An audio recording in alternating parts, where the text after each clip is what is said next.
Good morning दोस्तों। आज है 13 अक्टूबर 2025।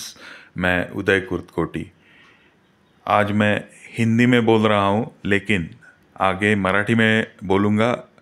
लेकिन जो भी हिंदी के दर्शक हैं वो मेरी सभी बातें इसमें पढ़ सकेंगे।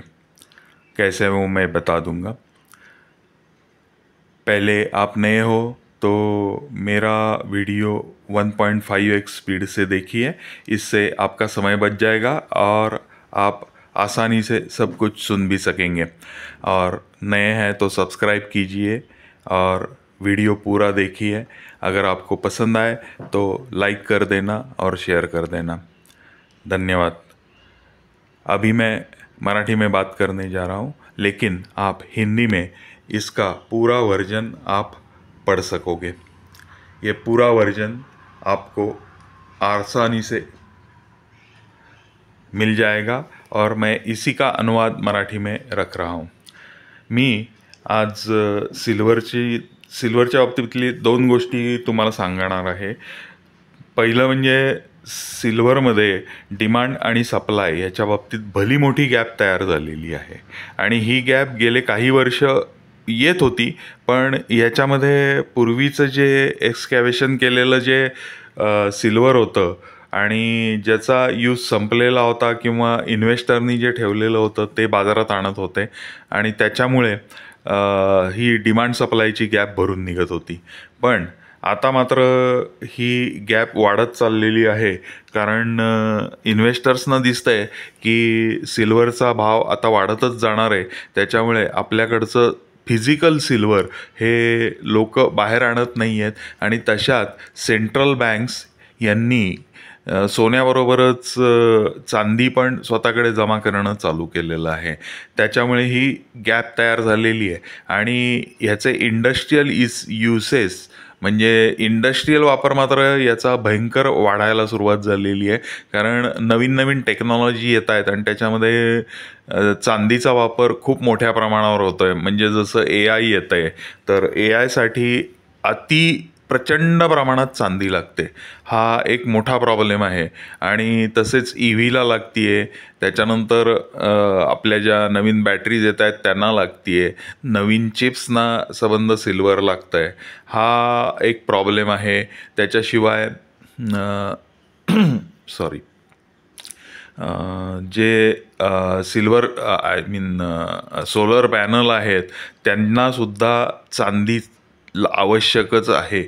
तर याच्यामुळे चांदी ही इंडस्ट्रियल डिमांड अतिप्रचंड वाढत चाललेली आहे आणि तेवढं सिल्वर म्हणजे चांदी प्रोड्यूसही होत नाही आहे आणि तेवढी डिमांड आपल्याला मीट करता येत नाही आहे। म्हणजे तेवढी जी डिमांड आहे त्याला शॉर्टेज चालू झालेलं आहे आणि आज परिस्थिती अशी आहे की दुनियात म्हणजे जगातल्या बऱ्याच कंट्रीजमध्ये सोनं फिजिकल शिल्लकच नाही आहे आणि भारतातही हीच परिस्थिती आल्यामुळे सोन्याचा जो प्रीमियम आहे हा फिजिकलमध्ये वाढलेला आहे, पण MCXमध्ये तो वाढलेला नाही आहे। MCXमध्ये हा भाव साधारणतः 1.46-500 हा शुक्रवारी रात्रीचा भाव होता आणि फिजिकलमध्ये जो भाव होता गेल्या 2 दिवस हा 1.61-500 होता पुण्यामध्ये।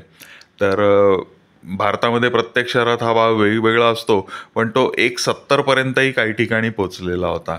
तर हा एक प्रॉब्लेम आहे मोठा की ज्याच्यामुळे आपल्याला म्हणजे सोन्याचा भाव वाढलेला दिसतोय, प्रीमियम वाढलेला दिसतोय। तर प्रीमियम वाढलेला असूनही काहीही उपयोग नाही आहे। त्याचं कारण असं आहे की आपण जर का दुकानात गेलो तर आपल्याला चांदी ही मिळणारच नाही आहे। रॉ चांदी विकत घ्यायला गेलो तर मिळणारच नाही। एखाद्या वेळेस दागिने मिळतील पण चांदी नाही मिळणार।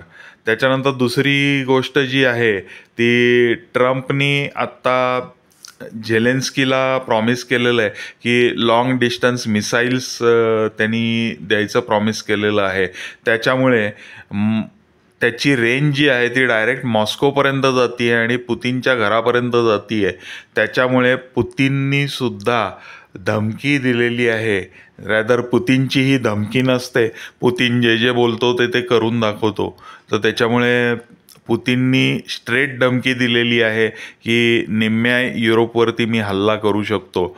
आणि त्याचा अर्थ असा होतोय की जागतिक तिसरं महायुद्ध सुरू होण्याच्या आपण उंबरठ्यावर उभे आहोत.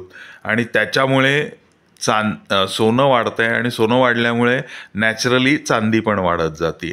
तर ह्या 2 कारणास्तव सोनं चांदी वाढत जाणार आहे आणि ती वाढतच राहणार आहे. आत्ता मे बी थोड्या दिवसांकरता एखाद्या वेळेस एक 2-5% सेटबॅक येईल, पण ती करेक्शन आहे हे लक्षात घ्या. तर या करेक्शनचा फायदा घ्यायला अजिबात जाऊ नका, कारण तुम्ही लाँग टर्म इन्व्हेस्टर आहात. आणि जर इथं ट्रेडिंग केलं आणि चांदी तुमच्या हातातनं सुटून गेली तर पुढचा जो मोठा गेन आहे हा गेन आपल्याला घेता येणार नाही. पेपर ट्रेडवर सुद्धा चांदी विकून खाली पडल्यावर खरेदी करायला जाऊ नका, कारण खाली पडेल याची कुठलीही गॅरंटी नाही.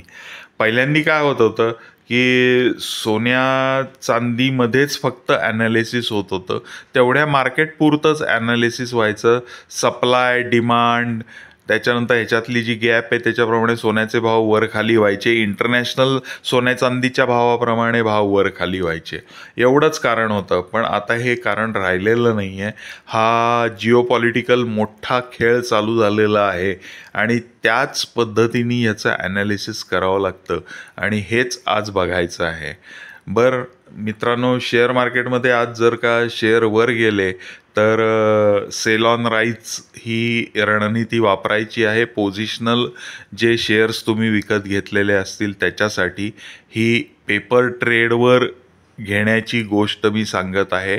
फिजिकली शेअर्स तुम्हाला खरेदी विक्री करायची असेल किंवा सोनं चांदी खरेदी विक्री करायची असेल तर तुमचा वित्तीय सल्लागाराचा सल्ला घेऊन मगच तुम्ही पुढं जा. त्याच्या अगोदर पुढं जाऊ नका. माझ्या सांगण्यावरून कुठलीही गोष्ट खरेदी विक्री करायची नाही. तर आज शेअर मार्केटमध्ये तुम्ही लक्ष द्या, ठेवा. आणि जर तुमचा शेअर प्रॉफिटेबलमध्ये 5% 10% असा प्रॉफिटेबलमध्ये गेला असेल तर पोझिशनल शेअर्स विकून मोकळे व्हा. धन्यवाद मित्रांनो. भेटूया पुढच्या व्हिडिओमध्ये. बाय. Good day.